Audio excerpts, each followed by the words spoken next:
Recuerdan que el lunes habíamos llegado a cubrir 3 de los grandes grupos, de los 4 grandes grupos de macromoléculas, que son carbohidratos o hidratos de carbono o azúcares, caracterizados por tener una fórmula química en general, tiene una proporción de un carbono, 2 hidrógenos, un oxígeno, entonces es como si a cada átomo de carbono yo le agregara una molécula de agua y por eso se llaman carbohidratos.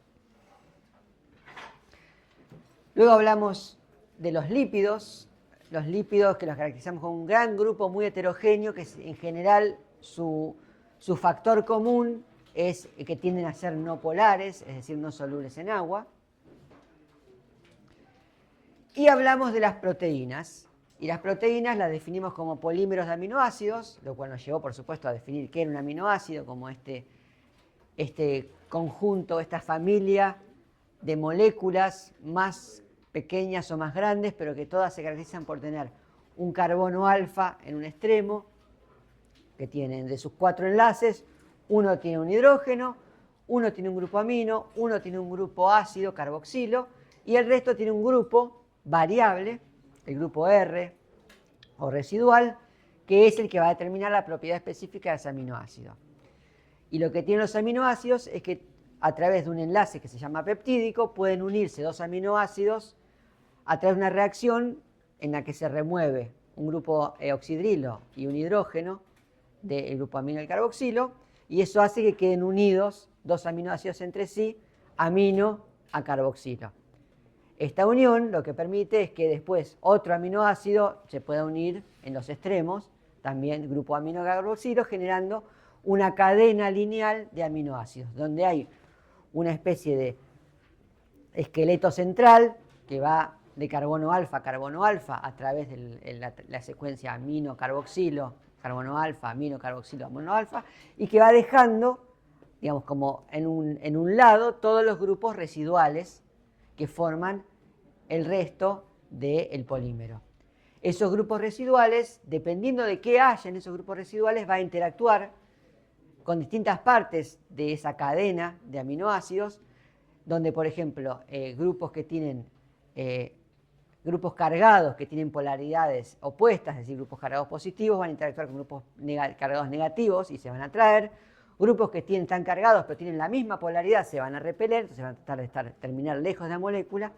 Y donde grupos que tienen zonas que son no polares van a tender a ser repelidos en un medio acuoso, que es generalmente el medio en el que se forman las proteínas, y se van a agrupar entre sí, mientras que los grupos que son polares van a tender a quedar expuestos al medio acuoso. Y eso lo que va a hacer es que esa cadena lineal, inicialmente lineal, va a terminar plegándose sobre sí misma y adoptando una forma tridimensional. Forma tridimensional de la cual van a depender todas las propiedades de esas proteínas. Entonces, esas proteínas yo las puedo definir en primera instancia por su secuencia lineal de aminoácidos. Es decir, yo puedo agarrar una proteína, estirarla de alguna manera y ver que está compuesta por una cadena lineal de eslabón. Lineal quiere decir que no está ramificada, que no sean cadenitas, subcadenas en los costados. Es una cadena que tiene un final, un principio, un final y no se ramifica en ningún lado.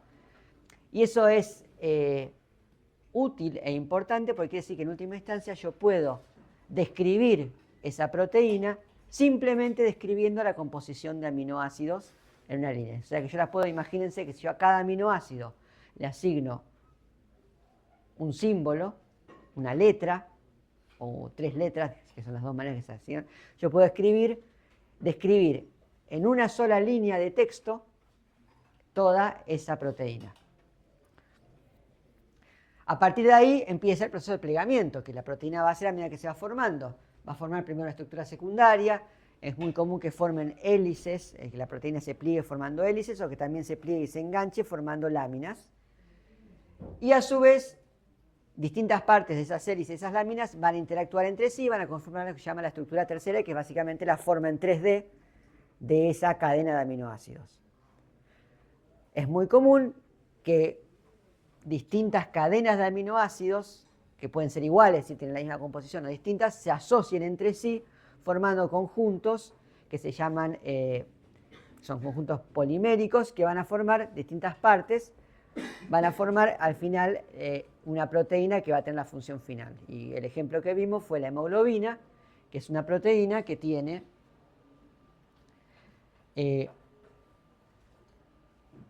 4 partes, es decir, 4 cadenas separadas, de las cuales 2 son iguales, y otras 2 también son iguales entre sí.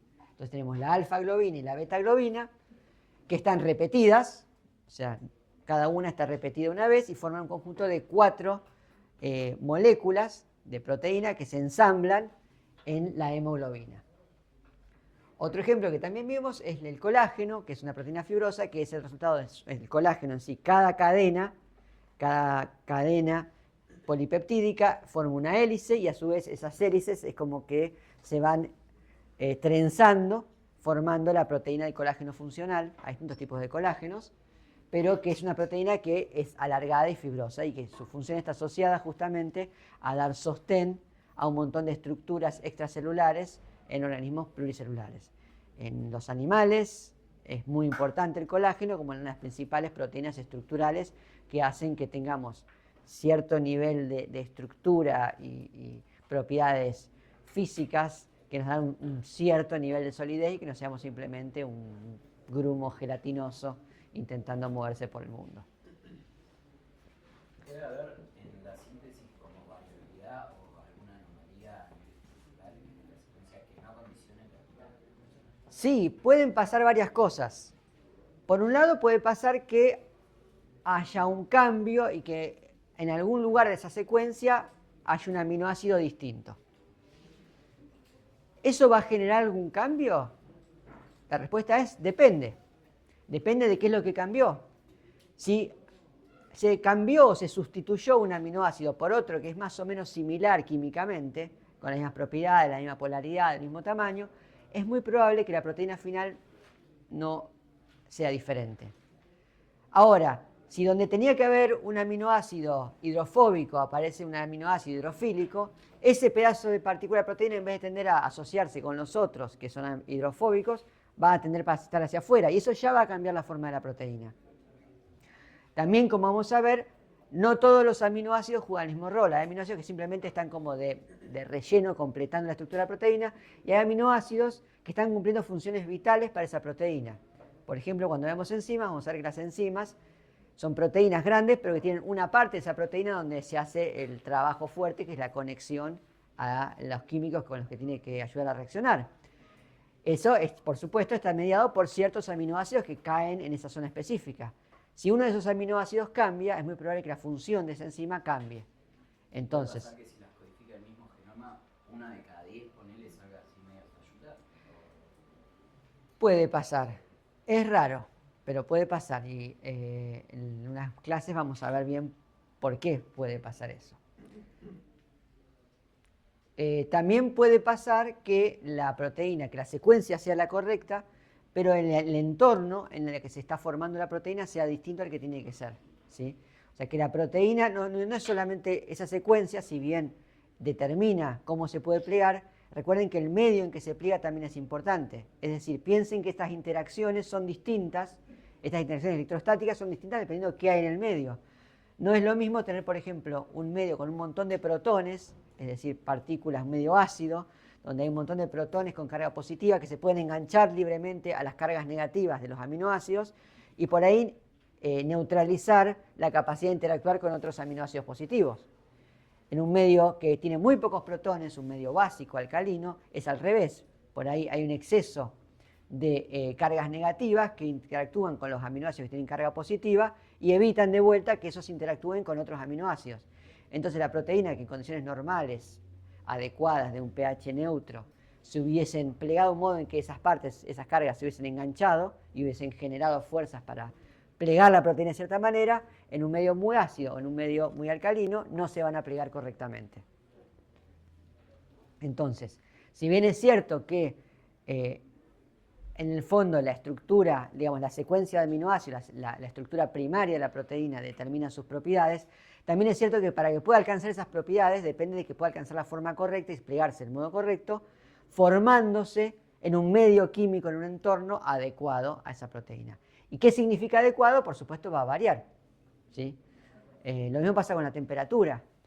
La temperatura también influye en cómo se pliega la proteína. Y por algo hay muchos organismos que tratan de tener un rango de temperatura relativamente angosto, justamente para poder predecir bien cómo se van a formar sus proteínas. Del mismo modo, hay organismos adaptados a otras condiciones. Por ejemplo, hay bacterias que son termófilas, que sobreviven y están adaptadas a vivir a temperaturas muy altas, 60, 70 grados, temperaturas que nosotros no funcionaríamos. Y dependen de esas temperaturas altas para que sus proteínas se plieguen correctamente. Si nosotros intentamos reproducir in vitro a 20 grados el plegamiento de una proteína de una bacteria termófila, no nos va a salir una proteína que funcione bien. ¿Alguna otra consulta o duda hasta acá? Acá la hemoglobina tiene estructura cuaternaria y el colágeno tiene una estructura secundaria. Tiene las tres. Tiene la primaria, bueno, es la secuencia de estos aminoácidos que están en esta cadena. La secundaria es el hecho de que se hayan plegado, ¿sí? La terciaria en este caso es que se mantenga como un tubo largo, digamos, una espiral larga. Imagínense, ya no sirven los cables de teléfono porque ya no hay teléfonos con cable. Pero bueno, si alguna vez vieron un viejo teléfono de línea, solían venir con un cablecito que estaba en una espiral que uno se podía estirar o no, pero en general cuando uno dejaba tranquilo tendía a romperse. También lo pueden probar, ¿saben con qué? Con una bandita elástica. Muchas veces lo deben haber visto porque uno agarra bandita elástica y hace cosas con los dedos mientras hace otra cosa. Lo típico es que uno agarra la bandita elástica, la empieza a rotar formando una hélice, la trenza en un momento, y eso lo hace mientras la tiene en tensión. Cuando sueltan esa bandita elástica, ¿qué hace la bandita elástica? ¿Se retrae, pero se suelta? No, en general se hace como una especie de bollo plegado con una forma particular, ¿sí? Eso es el producto de las distintas tensiones a las que uno somete la bandita elástica, y es un poco un análogo a lo que le pasa a las proteínas. Las proteínas se van formando, se van generando esas tensiones, no tanto por rebote elástico como en las banditas elásticas, sino por una cuestión electrostática, y esa tensión va a ser la que después haga que la proteína se pliegue de cierta manera. Si yo hago fuerza en la proteína o ejerzo algún tipo de presión o de fuerza, puedo desnaturalizar esa forma secundaria y a veces las terciarias también. Bueno, llegamos entonces a el cuarto grupo de macromoléculas, que son los ácidos nucleicos. Y a este le vamos a prestar un poquito más de atención porque son un grupo particularmente importante para un montón de procesos que vamos a ver después. ¿Qué son los ácidos nucleicos?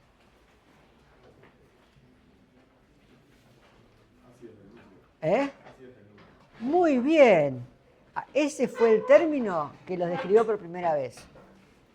En algún momento se inventaron los microscopios, cuando lo vamos a ver en unas clases más adelante, se descubrió o se encontró un patrón, un fenómeno repetido en todo lo que se miraba al microscopio, era que se veía que todos los organismos que se miraban al microscopio parecían estar constituidos por los mismos bloques que eran las células. Y en un momento se empezaron a utilizar para mirar estas células, que eran normalmente transparentes, era bastante difícil de ver bien las células en algunos organismos. Era mucho más fácil de mirar células vegetales, porque las células vegetales tenían cosas con color que eran los cloroplastos. Y después había un montón de cosas transparentes. La mayoría de las cosas que hay en las células son transparentes. Y cuando uno mira cosas transparentes es difícil ver con un microscopio normal qué es lo que hay si todo es transparente. Lo pueden comprobar metiendo objetos de vidrio en un vaso con agua. Es bastante difícil ver lo que hay adentro del vaso con agua, ¿sí? Salvo que empiecen a hacer algún tipo de juego con la luz para poder ver los bordes, donde realmente hay un borde entre el agua y el vidrio, que aunque los dos son transparentes, son estructuras levemente distintas, dejan pasar la luz con una velocidad levemente distinta y eso hace que en el borde, donde cambiamos de pasar del agua al vidrio o viceversa, la luz se mueve un poquito, y entonces si yo juego con la luz puedo llegar a distinguir un poquito dónde está el borde de las cosas de vidrio. En el cual hicimos un proyecto visto así, pero el agua le pusimos un colorante y podía llegar a ver tipo la curvatura del agua. Claro, lo que hace el colorante es de alguna manera cambiar la interacción del agua con la luz y eso permite por ahí visibilizar otras cosas que no. Del mismo modo, a la gente que empezó a curiosear con los microscopios y con preparados donde se veían células, dijo, bueno, ¿qué pasa si estaría bueno si yo pudiera teñir algunas cosas que están adentro de la célula? Podría haber algo más. Y justo por ese momento, los químicos orgánicos estaban en una especie de momento fértil, intelectual, movido económicamente, estaban descubriendo los colorantes artificiales, estaban inventando las anilinas. Era un momento en que ese descubrimiento de las anilinas tenía un interés comercial muy específico, que era que estaba en pleno boom la revolución industrial, la revolución textil, y estaban buscando colorantes coloridos y baratos. Hasta ese momento había colorantes naturales y algunos colores en particular solo salían de cosas que eran muy caras. Los azules y los púrpuras necesitaban extraerse de ciertas plantas o ciertos caracoles que eran difíciles de conseguir, que eran muy, se producían el color en muy escasa cantidad y por lo tanto los tejidos con ese color eran muy caros. ¿Sí? Los azules y los púrpuras que asociamos a colores de la realeza eran colores de la realeza porque hasta ese momento eran muy caros de producir. Hasta que unos químicos orgánicos descubrieron que podían sintetizar colorantes con esos colores en el laboratorio.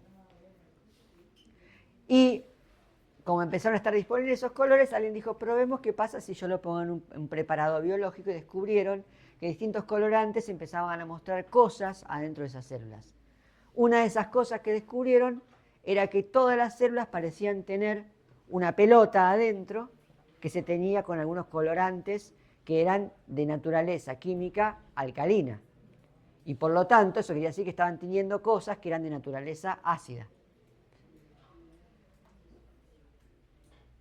Decidieron llamar a esa estructura que se teñía de esa manera núcleo, porque era uno, entonces era como el centro, el núcleo de esas células, y bautizaron a las sustancias que caracterizaban esos núcleos, que estaban en todas las células, que era algo bastante curioso, como ácidos nucleicos. Es decir, que la palabra de ácidos nucleicos viene de cosas, sustancias ácidas que están adentro del núcleo de las células. Llevó mucho tiempo, bueno, hubo que aislar esos ácidos nucleicos, caracterizarlos químicamente. En la caracterización química lo primero que te dice es de qué elementos está compuesta una sustancia, pero no necesariamente cómo están organizadas esas moléculas. Y tomó bastante tiempo y bastante trabajo experimental, y la verdad que la elucidación de la estructura de los ácidos nucleicos fue un proceso relativamente largo, con un montón de pasos, y es está plagado de hermosos ejemplos de un uso adecuado del método científico. Nosotros acá en la materia mucho no lo repasamos, pero ejemplos están en casi cualquier libro de texto y los van a encontrar en las lecturas que tienen, de cómo se fue elucidando la estructura de los ácidos nucleicos que están en el núcleo de las células y que eventualmente llevaron a la descripción del ácido desoxirribonucleico, que es la base del almacenamiento y flujo de información biológica que permite la vida tal como la conocemos. Entonces, no vamos a hacer el recorrido histórico, vamos a ir derecho a lo que sabemos hoy. Hoy sabemos que los ácidos nucleicos están basados en una unidad, que son polímeros, cadenas formadas a partir de unidades, eslabones, monómeros, que se llaman nucleótidos. Y los nucleótidos son moléculas relativamente complejas que incorporan incluso un tipo de molécula que ya hemos visto, como son los carbohidratos. Los nucleótidos están configurados por un hidrato de carbono, un sacárido, un monosacárido de 5 carbonos, que puede ser ribosa, que es una pentosa, se llaman pentosa los sacáridos de 5 carbonos. Una pentosa que está conformada por un oxígeno y 4 carbonos,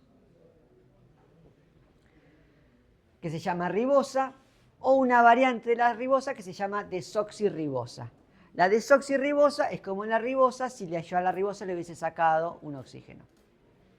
¿Sí? Esa es la regla mnemotécnica. ¿Cuál es la diferencia entre la ribosa y la desoxirribosa? Está en su nombre. A la ribosa la desoxigené. Y luego tienen uno o más grupos fosfato. Los grupos fosfato o ortofosfato son un grupo donde un átomo de fósforo está asociado a 4 átomos de oxígeno. A uno de ellos está enlazado con un doble enlace, son enlaces todos con enlaces covalentes, y a los otros está enlazado por un enlace simple. Estos grupos fosfatos, estos oxígenos, tienden rápidamente a perder su hidrógeno, a robarle el electrón y por lo tanto quedarse cargados negativamente. Estos grupos son unos grupos que son fuertemente negativos y por lo tanto polares. Y luego lo que hay, el grupo fosfato se engancha por un grupo metilo de la ribosa a la ribosa y luego hay un grupo, una base nitrogenada. ¿Sí? Esta base nitrogenada es una base que tiene en general uno o dos anillos, tiene nitrógeno en su composición, en el resto, cuando no dice nada en uno de estos dibujos, cuando en un vértice no dice nada, ¿qué es lo que hay? Carbono, ¿sí? O sea que estas puntitas de acá no tienen escrita la C, pero porque se sobreentiende que si no dice nada es porque es carbono. ¿Sí? Dice que hay donde hay nitrógeno, donde hay oxígeno. Esas bases nitrogenadas en los ácidos nucleicos generalmente se encuentran en dos categorías. Unas que tienen un anillito y se llaman pirimidinas, es un conjunto de bases de moléculas que se llaman pirimidinas. Y otro que tiene un doble anillo, van a ver que tiene un doble anillo, que se llaman purinas. ¿Sí? Entonces, ese es la base de los ácidos nucleicos, es lo que se llama el nucleótido. Estos nucleótidos pueden modificarse, pueden asociarse con otros nucleótidos de a pares, de a tres o formando grandes cadenas. ¿Cómo lo pueden hacer? Bueno, porque tienen la capacidad, así como los aminoácidos tienen la capacidad de unirse entre el grupo amino de un aminoácido, el grupo carboxilo del otro ácido en un enlace peptídico, estos ácidos nucleicos pueden unirse a través, conectando el oxígeno de la ribosa, el hidrógeno de la ribosa, con el grupo fosfato de otro nucleótido, ¿sí? Y es un tipo de enlace que se llama enlace fosfodiéster. Este enlace fosfodiéster lo que permite es enganchar a través de este grupo fosfato y la ribosa una cantidad indeterminada de nucleótidos. De modo tal que esta parte, al igual que veníamos con el esqueleto de las proteínas, donde hay una parte que es siempre igual, que es la sucesión de carbonos alfa, conectados por la sucesión de carboxilo amino carbono alfa, carboxilo amino carbono alfa. Acá tenemos lo mismo, tenemos una ribosa, grupo fosfato, ribosa, grupo fosfato y así. ¿Puede ser desoxirribosa también? Puede ser desoxirribosa. Y eso hace que la base nitrogenada en sí quede como suelta a un costado, del mismo modo que los residuos o los grupos R de los aminoácidos quedan como a un costado. Entonces tenemos una cadena que de un lado tiene una parte que es toda igual y otra parte que va dejando grupos residuales al costado. Entonces, estos ácidos nucleicos podemos encontrarlos como monómeros, o sea, como los nucleótidos sueltos, como dímeros, es decir, pueden engancharse de a dos o pueden engancharse de a más eslabones formando largas cadenas. Ejemplos, hay un dímero que se llama adenosina trifosfato. La adenosina trifosfato es un monómero. Acá está la ribosa, acá está la base nitrogenada, que es una purina que se llama adenina, y acá hay 3 grupos fosfatos enganchados entre sí. Esta la vamos a ver en un par de clases, es muy importante porque estos 3 grupos fosfatos, para unir estos 3 grupos fosfatos, que todos tienen carga negativa fuerte, es decir, que no son muy felices tan juntos, hace falta mucha energía. Y como hace falta mucha energía generar este enlace, eso quiere decir que también cuando yo rompo este enlace, esa felicidad de los fosfatos se manifiesta en una liberación de energía. Es decir, que yo puedo almacenar energía en este triple fosfato y liberarla. Y por lo tanto puedo usar esta molécula de adenosina trifosfato o ATP como una molécula de almacén de energía. Otro ejemplo es esta molécula que se llama adenina monofosfato cíclica, ¿sí? De vuelta tenemos un nucleótido similar al ATP, pero acá lo que sucedió es que hay un solo fosfato y ese fosfato está enganchado a 2 partes de la ribosa, ¿sí? Como formando un segundo anillo interno. Por eso se llama cíclico. Esta molécula en particular se puede obtener a partir de esta molécula y no la vamos a ver mucho nosotros en esta materia, pero la van a ver mucho en celular porque es una molécula que se utiliza como molécula de señalización para que las distintas estructuras celulares se comuniquen entre sí. Estos son ejemplos de monómeros teniendo funciones biológicas importantes. Ahora vamos a hablar de un polímero de ácidos nucleicos, que es el ADN, o ácido desoxirribonucleico. El ADN es un polímero formado por no una, sino 2 largas cadenas de nucleótidos. ¿Cuáles de estos conocían? Y citosina. ¿Cuáles de estos ácidos nucleicos ya les suena familiar? Descarto el ADN, porque el ADN... Bueno, entonces, vamos a entrar un poco más de detalle en la estructura específica del ADN, porque el ADN tiene un rol muy especial e interesante dentro de los sistemas biológicos. Bien, todos han visto la típica representación de una molécula de ADN, ¿verdad?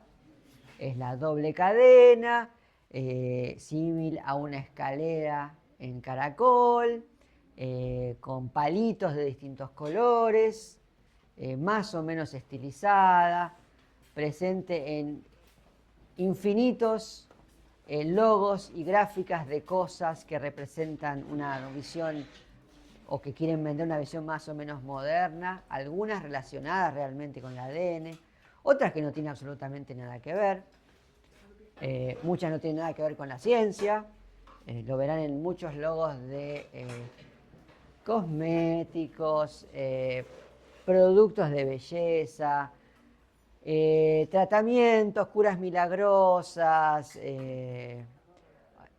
pases mágicos que cuando uno le pone la palabra biomolecular parece que están basados en la ciencia, pero son las mismas tónicos y ungüentos que vendían los doctores brujos y los mercachifles del medioevo. Pero bueno, si le ponemos un nombre y un logo visual que refleja algo que tiene un basamento científico, rápidamente el mercado lo adopta como que, bueno, algo de ciencia debe haber atrás.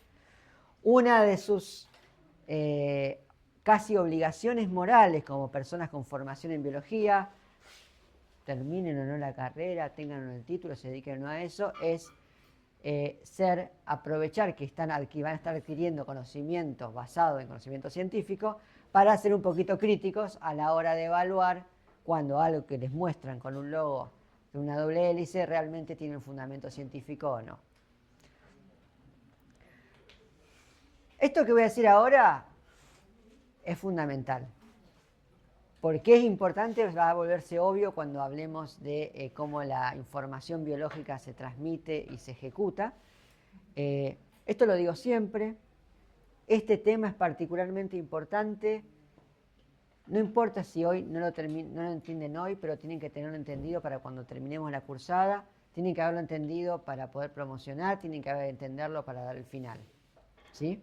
Entonces, no lo soslayen, no lo entiendan a medias, traten de entenderlo lo mejor posible. Es bastante complejo cuando uno lo ve por primera vez y después todo se desprende de eso en una cadena lógica y después uno se lo acuerda simplemente porque no le queda otra. Entonces, si tenemos la Do cadena you de recognize ADN this molecule? y hacemos This un is zoom a esa DNA, cadena, or lo primero que deoxyribonucleic vemos es que acid. esto es lo que se llama By ácido the end of this fosforibonucleico. video, you will be able to identify the cadena key structural features of DNA, Es una as well doble as describe cadena, the una doble importance of those hélice, features ¿sí? for Esta function. forma helicoidal, y tiene esta forma de, During this video, we will como look at different una escalera. representations Podemos of the cambiar la DNA molecule visualización to better para view ver certain las formas details, but all de las views represent moléculas, this same y lo que vamos a structure. hacer para poder verla un poquito mejor va a ser, Inside lo the primero que cell, hacer es you will most desenrollarlo, commonly find ¿sí? double-stranded DNA, in which two strands Esta se conoce intertwine como to form a ADN double de doble helix. cadena, The double-stranded most common DNA, form of the DNA double helix, ¿sí? which Y is es what porque we hay will dos discuss cadenas que here, están is also entrelazadas called entre sí. B-form DNA. Entonces, esta es la forma más común, se llama forma B. Now, Hay otras let's move formas, to a more simplified que se desarrolla representation para of el otro DNA to lado, discuss the details. pero esta es la forma We que can más unwind comúnmente the double encontramos. helix like this, so that we can Estas see dos the chemical cadenas están structure compuestas inside. por una serie de estos Each monómeros strand is a nucleótidos enlazados. Si polynucleotide, desenrollamos la cadena, meaning the strand is podemos made ver up que of estos many son individual dos units cadenas, called cada una, una nucleotides. serie de nucleótidas que están A enfrentados por nucleotide las has three bases. components: Acá repasamos the un poquito la 5-carbon estructura de los sugar, nucleótidos. a Tenemos phosphate el group, azúcar, and un one of four fosfato, possible nitrogenous bases: y adenine, después lo que vamos a tener es una de guanine, 4 bases nitrogenadas: la adenina, la guanina, thymine, la timina y and la cytosine. citosina. ¿Sí? El AGCT. The nitrogenous base Este is es el always abecedario attached at the 1' carbon del of the ADN. sugar. ¿Sí? If we count from there, we can see that there is a phosphate between the carbonos 5' carbon of one sugar de la and the 3' ribosa son carbon of the importantes. El neighboring carbono que se sugar. enlaza a la base nitrogenada se llama carbono 1' y después se cuentan 1, 2, The 3, sugar is 4, called 5. El carbono deoxyribose 5' because it is es el missing a que está hydroxyl group at the 2' asociado carbon, a el which is enlace present in al ribose. lipofosfato que se va a enlazar al siguiente Because of nucleótido. this, nucleotides in DNA, Entonces, deoxyribonucleic Hay acid, un are oxidrilo, called un grupo de oxígeno que está deoxynucleotides. acá, ¿sí? Que hace la diferencia entre la ribosa y la Nucleotides oxirribosa, que attach hace to que each sea other in the desoxirribonucleico DNA y strand no by ribonucleico. phosphodiester bonds. ¿Sí? Entonces, The phosphate dentro de group of one grupo nucleotide vamos a binds tener to the 3' estos carbonos oxygen of the neighboring enlazados por un nucleotide. enlace fosfodiéster que Thus, va we del can see that fosfato the que está sugars and enganchado en el phosphate grupo groups 5 make up the al DNA carbono backbone. 3' de la ribosa. The carbon y numbering is ¿sí? key to Y a su describing vez, the esa ribosa va a estar directionality of the enganchada al DNA fosfato strand, y enganchada 5' al carbono to 3'. 5'.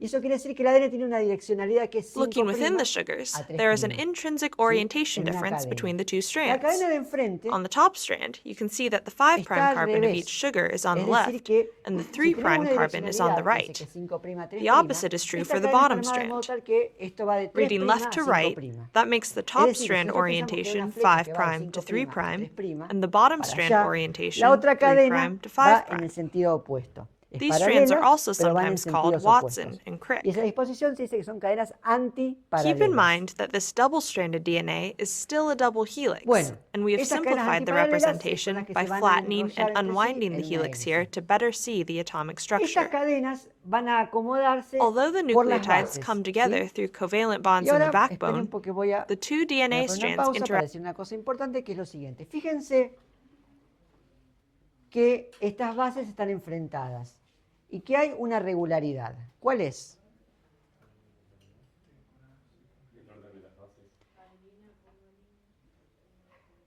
¿Puede estar, ven cualquier base con cualquier base? No. Vemos que está siempre enfrentada a una adenina, a una timina. Y si la timina está del otro lado, lo que tiene enfrente, ¿qué es? Adenina.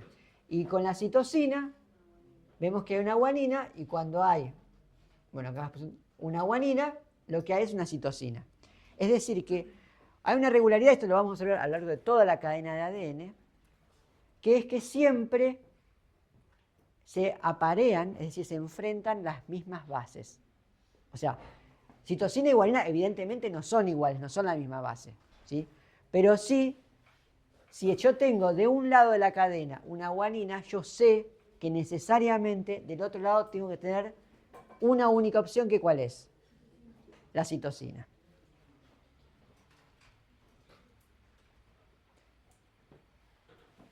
Y la pregunta que sigue es, ¿por qué? ¿Sí? Tiene que haber... esto es muy práctico, tanto a la hora de conocer cómo es una cadena, cómo es la cadena de ADN, de predecirla, y además a la hora de construirla. Pero bueno, hay un motivo, hay una explicación química que no tiene que ver con las funciones del ADN, sino que tiene que ver con la química del ADN. Back through non-covalent hydrogen bonds between the bases. Entonces, Each base si forms miramos con multiple detalle, lo que hydrogen vamos a ver bonds es que with its esas- complementary base on the estas opposite dos caras, strand. estos escalones, están unidas Bound por together bases by hidrógenas a hydrogen través de bonds, puentes each de unit hidrógeno. is called a base ¿Sí? pair. Y The esa hydrogen unión por bonding puentes de contributes hidrógeno to the forman lo que se specificity llama of un base par pairing. de bases. Thymine preferentially pairs with Y tenemos adenine la through two timina hydrogen con la bonds, adenina, como dijimos, and cytosine y la preferentially pairs citosina with guanine con la through three guanina. hydrogen bonds. Thymine and cytosine are called pyrimidines, characterized Fíjense, by their estas single dos ring structure, son pirimidinas and adenine and guanine are called y purines, estas which dos have double son rings. de tipo purinas. The geometry of the Fíjense que esto quiere AT decir or que siempre TA una purina con que se va a and parear. GC or CG base pairs is the same, allowing for symmetry Con una and base pirimidina. ¿Y una pirimidina con qué se va a parear? Bien. ¿Puede aparearse una purina con otra purina? Sí, no, ¿por qué?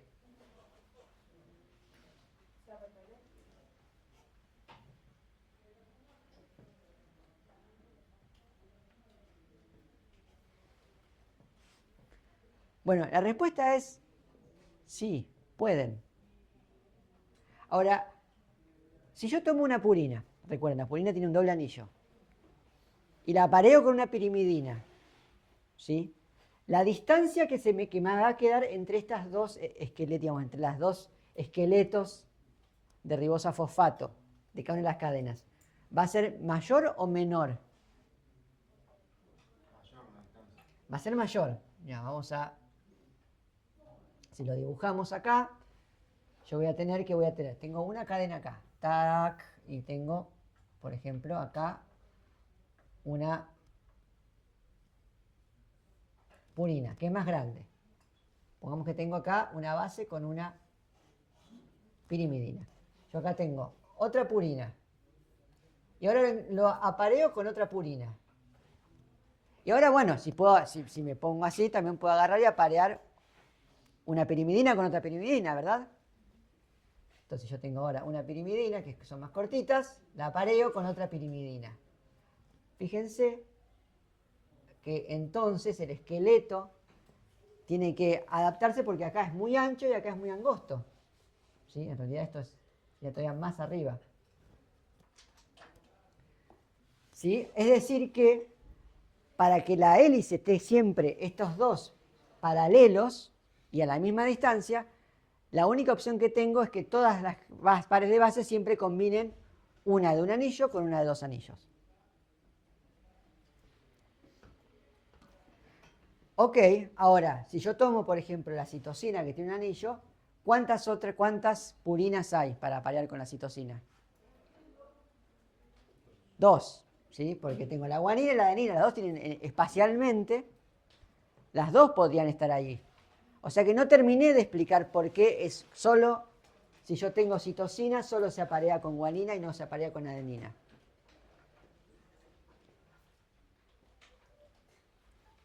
¿Esto cómo sigue? stacking in the Bueno, esto sigue porque helix.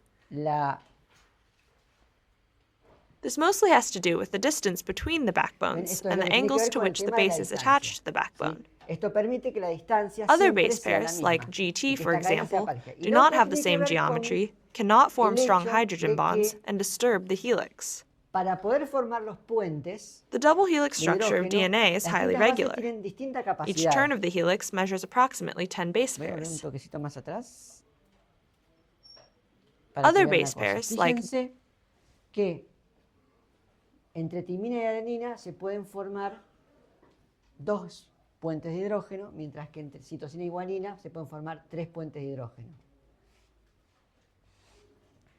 Y acá lo que intenta mostrar es que si yo cambio las bases, eso tiene una tendencia donde no pueden formar, no queda estable si forman los dos puentes. Entonces, la timina podría parearse con guanina, pero no puede formar puentes de hidrógeno estable como lo hace cuando lo forma con la adenina, y lo mismo la guanina con la citosina podría parearse con otra base, pero solo con la citosina pueden formar 3 puentes de hidrógeno estables, ¿sí? Entonces esta combinación de, por un lado, el tamaño de la base, que unas son de doble anillo, una de simple anillo, y la diferencia entre poder formar 2 o 3 puentes de hidrógeno, hace que al final cada base solamente se pueda parear con una otra base. GT, for example, do not have the same geometry, cannot form strong hydrogen bonds, and disturb the helix. Bien. Entonces, The double una helix propiedad structure of básica, una vez que DNA yo is formo highly estas regular. bases, Each en turn realidad of the estas bases helix están measures dispuestas approximately con 10 los base anillos, pairs. No así como están dibujados, sino como los anillos In perpendiculares al addition to eje the principal de hydrogen la doble bonding hélice. between the bases, Y the eso lo que stacking of the permite bases es que also además de stabilizes las the double helix interacciones structure. entre las bases nitrogenadas que están These enfrentadas, pi-pi hay interactions interacciones form que when the ocurren aromatic rings entre of the los electrones bases que están stack next to en each los other and anillos share y las electron bases probabilities. apiladas una sobre otra, ¿sí? The Esas regularity of the interacciones se llaman helical interacciones structure pi-pi forms por los 2 orbitales repeating pi, and justamente, alternating y spaces le van a called dar the major estabilidad and a minor esta base. Y grooves. fíjense que entonces These grooves la act as forma que base tiene pair el ADN recognition es and como si binding tuviera sites dos for surcos, proteins. The major groove contains ¿sí? Un base surco pair que se llama specific mayor. information. Esto tomé la molécula, vamos a dar un toquecito más atrás porque los surcos se ven acá. Ven que hay, esta doble hélice tiene como dos surcos, un surco más grande que tiene más espacio y un surco más pequeño. Este surco más pequeño es el surco donde están interactuando o están cercanas los grupos fosfatos, ¿sí? Es decir, que acuérdense que de ese lado de la cadena es toda igual, independientemente de las bases, ¿sí? Porque lo único que hay son las azúcares, que siempre es el mismo azúcar, y el grupo fosfato, que siempre es el mismo grupo fosfato. Ese surco se llama surco menor. Del otro lado está el surco que queda en el espacio donde están apareciendo las bases. ¿Cómo es lo que hay en este surco? Varía, porque varía potencialmente qué bases nitrogenadas hay. O sea, a lo largo del ADN, la ribosa y los grupos fosfato no varían nunca, son siempre iguales. Pero de este lado, las bases nitrogenadas sí pueden variar. ¿Se entiende la diferencia? Una pregunta, ¿en el surco menor es donde se están enlazando los grupos fosfato?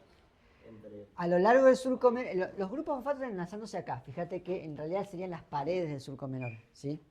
Pero lo que queda expuesto es la doble cadena, porque esta es una cadena y esta es otra cadena. Y acá acuérdense que estos enlaces van en dirección antiparalela, ¿sí? Entonces, los grupos fosfato en realidad son las cositas estas que están saliendo por acá, son los enlaces de este lado. Sin embargo, de este lado, en este surco menor, no hay espacio para que haya interacciones con las bases nitrogenadas en sí. Es decir, es como un surco fino donde cualquier cosa que interactúe con ese surco, esa interacción va a ser básicamente toda igual a lo largo de todo el surco, porque no hay diferencias. En el otro surco es un surco más amplio donde también puede interactuar, es más profundo, y lo que hay adentro ya está influenciado por qué bases nitrogenadas hay. Eso quiere decir que cualquier cosa que interactúe con el surco menor le da igual cualquier pedazo de ADN independientemente de la secuencia de bases nitrogenadas. En cambio, cualquier cosa que interactúe con el ADN en este surco mayor, con qué interactúa va a depender de qué bases nitrogenadas hay. Eso quiere decir que si yo necesito algo que, por ejemplo, vaya a trabajar con cualquier ADN, idealmente puede reconocer el ADN que es ADN trabajando con el surco menor. Ahora, si yo necesito algo que interactúe específicamente con una parte del ADN que tiene una secuencia específica de bases, eso va a tener que interactuar con el surco mayor. Esto va a tener un poquito más de sentido cuando veamos qué son esas cosas que interactúan con el ADN. These grooves act as Si base pair tomamos entonces la recognition and molécula, binding sites la for cortamos y la proteins. miramos de costado, vemos que The major este groove surco contains mayor base pair es más specific grande information, y este while the surco minor groove menor is es más largely chico, base pair y tienen medidas nonspecific. distintas. This is because of the patterns of hydrogen bond acceptors and Acá un donors ejemplo, that este proteins can bloque, este interact with bodoque in que the apareció es grooves. una enzima, una proteína. In this Y esta way, the proteína DNA está can be acted interactuando con upon el in either a ADN. sequence-specific Fíjense que or esta proteína está non-sequence-specific manner, interactuando con un allowing dedo proteins que to está position metido themselves en el correctly in the surco genome mayor. to carry out their Perdón, en el designated surco menor. tasks. Quiere decir que esta proteína va a reconocer This ADN is the DNA independientemente de su double secuencia. helix, and you've now learned the structural features Hay that otras influence proteínas its que function. en su lugar interactúan We con el hope you've surco enjoyed mayor. exploring Y donde this sí amazing importa molecule qué with us. secuencia hay.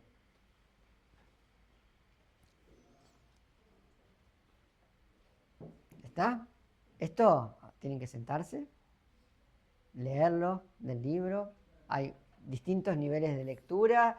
Yo dejé el Curtis y el Solomon, que es como la lectura básica para último año del secundario, primer año de la universidad. Y después también dejé artículos, los capítulos correspondientes de los libros de Alberts, que es de Biología Celular Molecular de la Célula, que son un libro que es libro de referencia para tercer año, pero que también explica con mucho más detalle la estructura del ADN. Bien, hay otro ácido nucleico que también es un polímero de nucleótidos, que es muy importante para la vida, que se llama ARN. El ARN, ¿de qué vendrá? ¿Qué querrá decir? Ácido ribonucleico. ¿Cuál es la diferencia con el ácido desoxirribonucleico o ADN?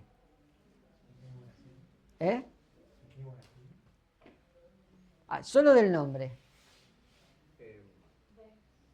¿Que tiene oxígeno? Que tiene oxígeno porque no está desoxígeno. Claro, ¿oxígeno dónde? ¿Dónde está ese oxígeno extra? En la ribosa, en el azúcar, que como tiene ese oxígeno, en vez de llamarse desoxirribosa, se llama ribosa. Uno pensaría que probablemente descubrieron primero el ácido ribonucleico y la ribosa y después la desoxirribosa.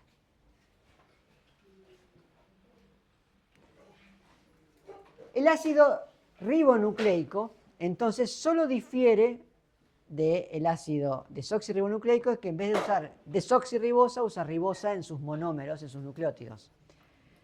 Y esa pequeña diferencia genera una cantidad de diferencias notablemente importante.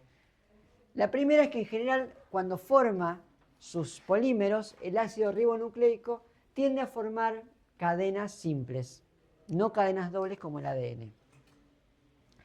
Puede agruparse, esas cadenas pueden agruparse enfrentadas con otras cadenas complementarias, ¿sí? ¿Qué quiere decir complementaria?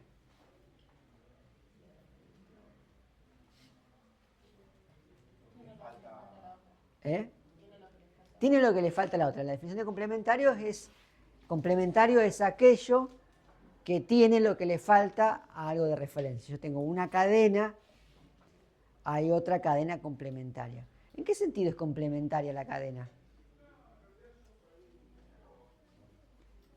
Pensando en ácidos nucleicos específicamente. ¿Qué es lo que tiene esa cadena complementaria? Otras nacen nitrogenadas, compatibles con las de la... Claro, tiene esa cadena.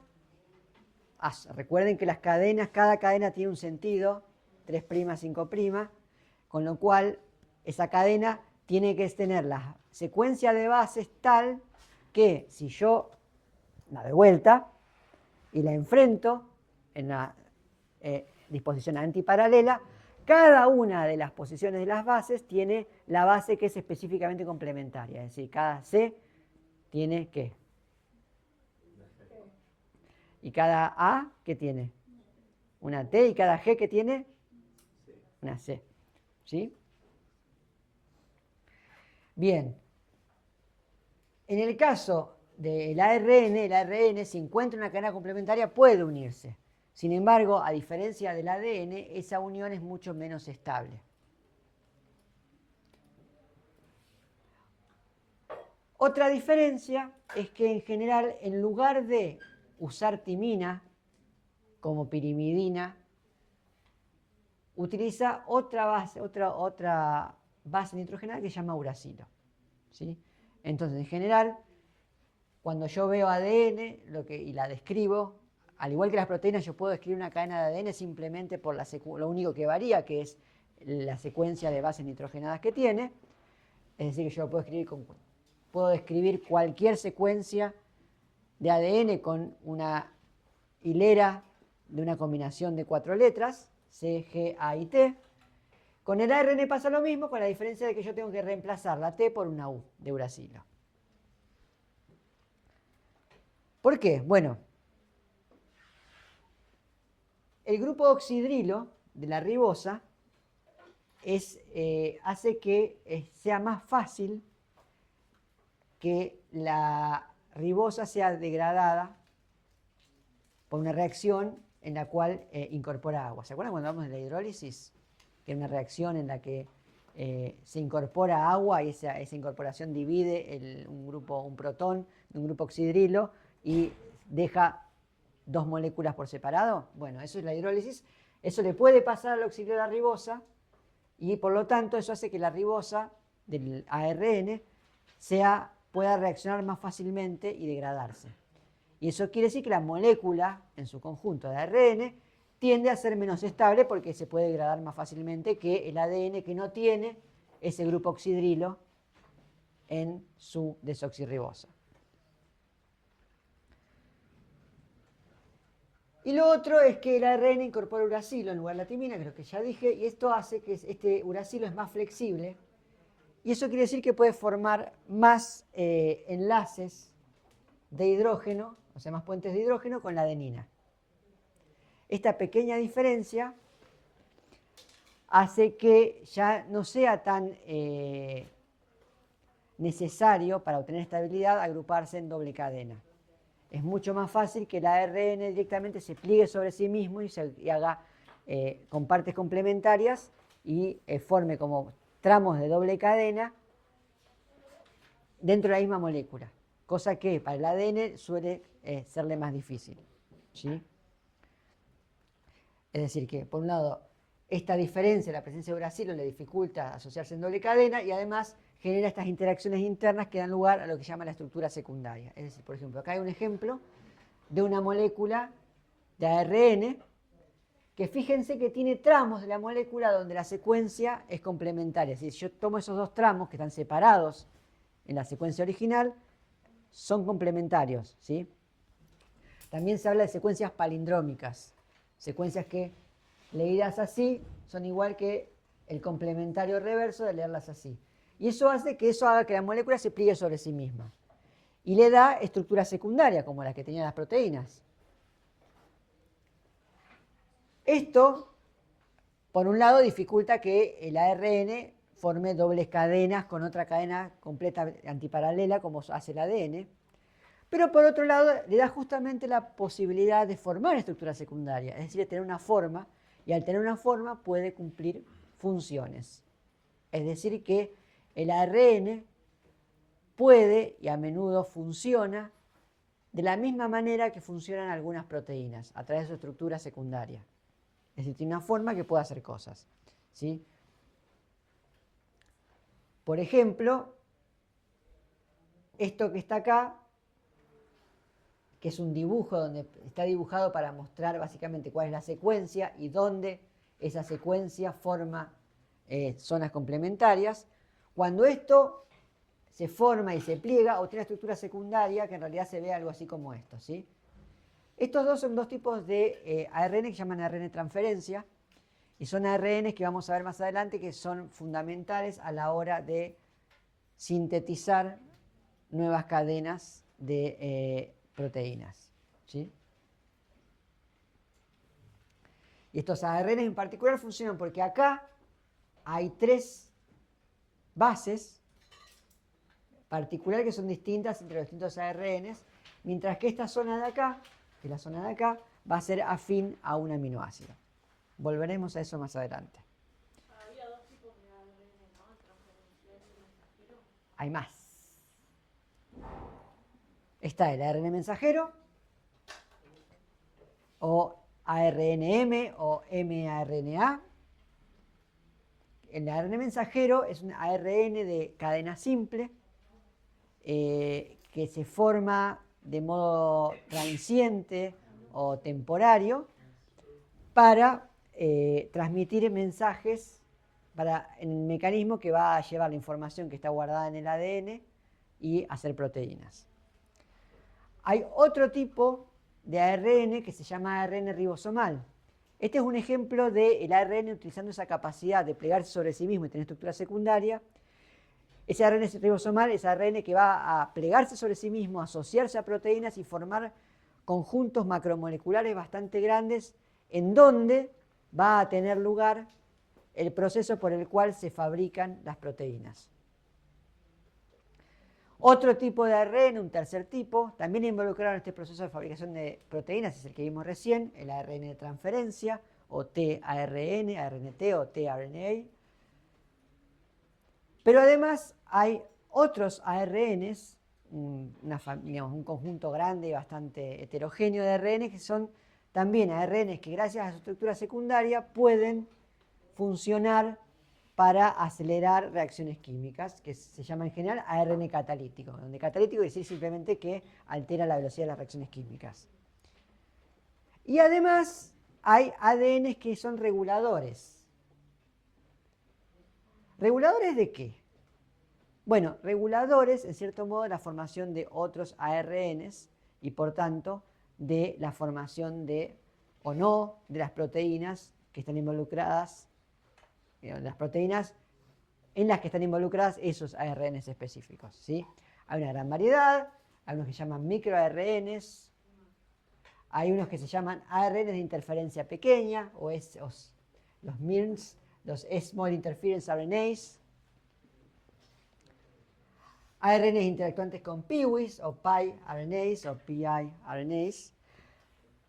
Son todos estos ARNs, tienen funciones asociadas a interactuar con otros ARNs y complejos moleculares para, por ejemplo, evitar que una proteína particular se fabrique. Bien, entonces vimos ADNs, ácido desoxirribonucleico, vimos ARNs en sus distintos tipos, y bueno, vamos a ver un poquito de vuelta algunos otros ejemplos para que vean que no todos los ácidos nucleicos se quedan en ARN y ADN, sino que también están cosas como la adenosina trifosfato,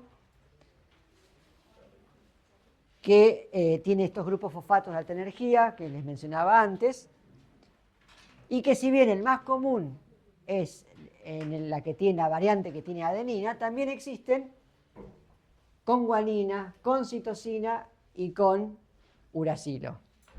GTP, CTP y UTP. La adenosina trifosfato, ¿sí?, tiene entonces estos tres grupos fosfatos que tienen un tipo de enlace entre sí que se llama un enlace fosfoanhidro. Se llama enlace fosfoanhidro porque su formación involucra la pérdida de agua, ¿sí? Y estos grupos fosfoanhidros pueden hidrolizarse. Recuerden que hidrolizarse es una reacción química en la cual se incorpora una molécula de agua. Esa molécula de agua, el oxígeno del agua va a parar acá. Este grupo fosfato inorgánico se desprende, incorpora este grupo oxidrilo del agua, ¿sí? Este grupo, el protón que queda del agua acá, se lleva el oxígeno. Y lo que va a hacer es, al liberarse, al romperse este enlace va a liberar un montón de energía. Esta reacción puede hacerse a la inversa, ¿sí? Es decir, que se puede reaccionar formando el enlace, incorporando agua, ¿sí? Por eso se llama un enlace fosfoanhidro, porque retira agua del medio, ¿sí? Anhidro es como desagotar o desaguar. Este enlace del ATP es muy parecido. ¿Pero que solo pierde agua o también pierde una proporción de fosfato? Bueno, cuando se forma necesitas tener una adenosina difosfato, es decir, que tiene 2 fosfatos, y lo que hace es, en presencia de agua y presencia de moléculas de este tipo, que es el fosfato inorgánico, va a incorporar, a eliminar una molécula de agua, ¿sí? Y va a generar este enlace.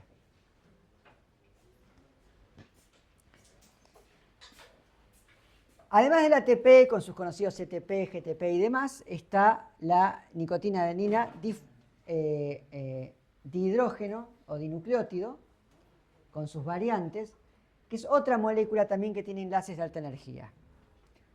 El detalle fino de la química involucrada en esto lo van a ver más adelante. Yo solo se los menciono porque algunos de estos van a aparecer de vuelta cuando veamos cómo se mueve la energía en los sistemas biológicos. ¿Sí? Pero de vuelta, lo que va a aparecer es una reacción química que lo que genera es un enlace de alta energía y en particular estas moléculas lo que hacen es pueden reducirse, que quiere decir que aceptan electrones. Y en general cuando las moléculas aceptan electrones y se reducen, pasan 2 cosas. Primero que de algún lado salieron esos electrones, típicamente de otra molécula. Cuando una molécula pierde electrones, típicamente porque otro las gana, esa molécula se dice que se oxida. ¿Sí? La palabra oxidar químicamente quiere decir que perder electrones a otra molécula. O darle, depende de cómo lo mira, o puede ser o los dono o los pierdo, o los recibo en donación o me los robo, da igual. Uno lo puede poner en función de la electronegatividad de cada uno. Pero en principio lo que sucede es que hay un movimiento de electrones y con esos electrones va energía química potencial asociada. Entonces, en general, cuando hay movimiento de electrones es muy común que también se muevan protones asociados, ¿sí? Y es como si se hubiese transferido un átomo de hidrógeno de una molécula a otra. Entonces, las versiones reducidas, las versiones que han recibido electrones, son versiones de alta energía y esas moléculas de alta energía pueden oxidarse para reducir a otras moléculas, es decir, transferir esos electrones a otra molécula, haciendo una transferencia de energía. Bueno, y con esto cerramos la parte de materia de la vida, o sea que hemos visto a lo largo de estas 3 clases, fuimos desde cómo están hechos los átomos y moléculas, cómo se organizan los electrones, los orbitales, cómo eso permite la interacción entre distintos átomos, formando distintos tipos de enlace, cómo la naturaleza de los átomos y de los enlaces hace que pueda haber interacciones entre las moléculas a través de puentes de hidrógeno y fuerzas de Van der Waals. Vimos específicamente las propiedades del agua como una molécula particularmente interesante y con propiedades bastante distintas a otras moléculas. Vimos las propiedades del carbono y después repasamos un poco los distintos grupos de macromoléculas. Todo esto, cuyo nivel de detalle lo van a ver más adelante, lo van a ver en química, tienen 2 químicas orgánicas y generales, tienen una química orgánica y una química biológica, y además todo esto va a emplazarse cuando vean biología celular y molecular en más detalle, ¿sí? O sea que no vamos a entrar mucho en el detalle de los orbitales y los electrones y que entre más, lo importante es que entiendan la generalidad de cómo funcionan estas interacciones, ¿sí? Y la estructura de estos tipos de macromoléculas porque van a ser necesarios para entender después los procesos que van a permitir que la vida funcione como tal. ¿Alguna pregunta de esto? No entendí cómo, o sea, al escindir ese fosfato inorgánico, cómo un sistema puede acoplar la energía. Pero qué excelente pregunta, no lo entendiste porque falta otra pata, que es eso.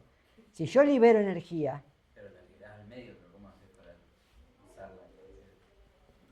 Bien, bueno, vamos a llegar a eso después del recreo. Media para la casa.